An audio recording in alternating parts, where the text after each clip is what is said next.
maybe they've been seeing each other, because you can't tell me a man of that status will meet a woman and not use a condom on the first time.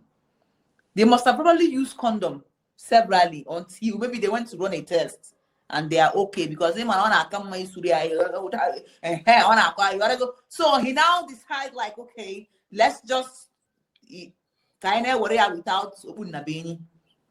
So it's not something that, but in this case, the wife is just getting to know because pregnancy is involved. Well, I don't think it is the right thing to do, because like I said earlier, it is either he's coming out because the wife now know about it, or the church now know about it, or maybe the people he counsels, his mentees, or the people that believe in him, just like he said, the life that he's changed, or something went wrong with the woman in the picture. That brings us to the truth, because you just said the woman granted an interview. And from the interview, because I listened, and the woman was saying categorically that she's pregnant for the man of God. Do you know what I feel about that public apology? I feel it is a kind of damage control. That's how I feel.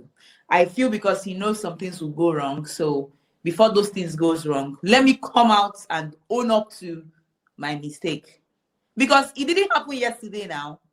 Do you understand? The woman didn't just miss her period yesterday. So I feel like the whole thing is just to protect a certain image that he has built over the years.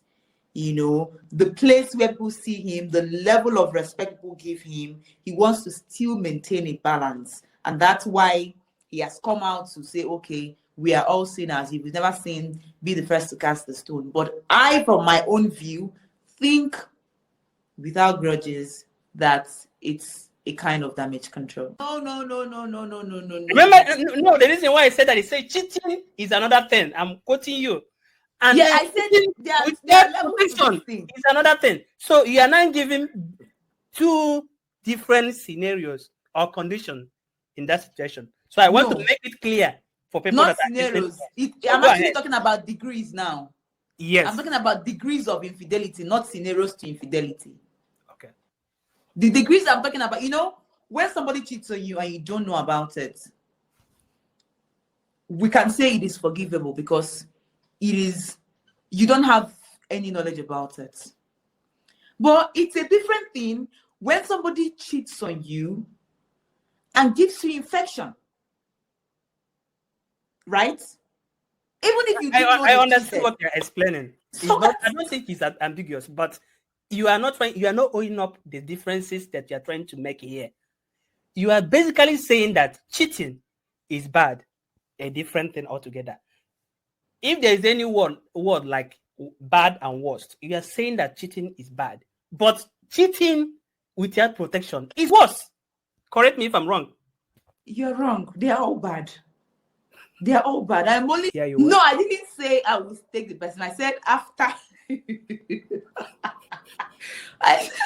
after consultations. From your lawyer or from who? Or from family members? From who? More like lawyer consultation. Like, you know, when things happen like this, people will definitely beg you.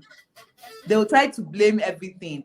We are all sinners, right? So are you talking about people talking about when now that they remember the question that I asked you? I said if Sammie have not come and made it public, if let's assume that he handled it privately between the wife, and himself.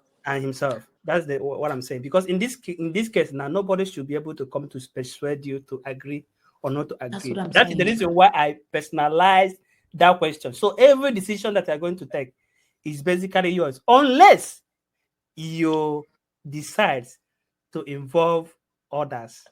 Definitely, for me as a human being, there must be third parties. There is no way I'll be in a relationship that I value, number one. Probably, maybe I see a future with the guy and then he messes up like this. There are people, I believe in their judgment.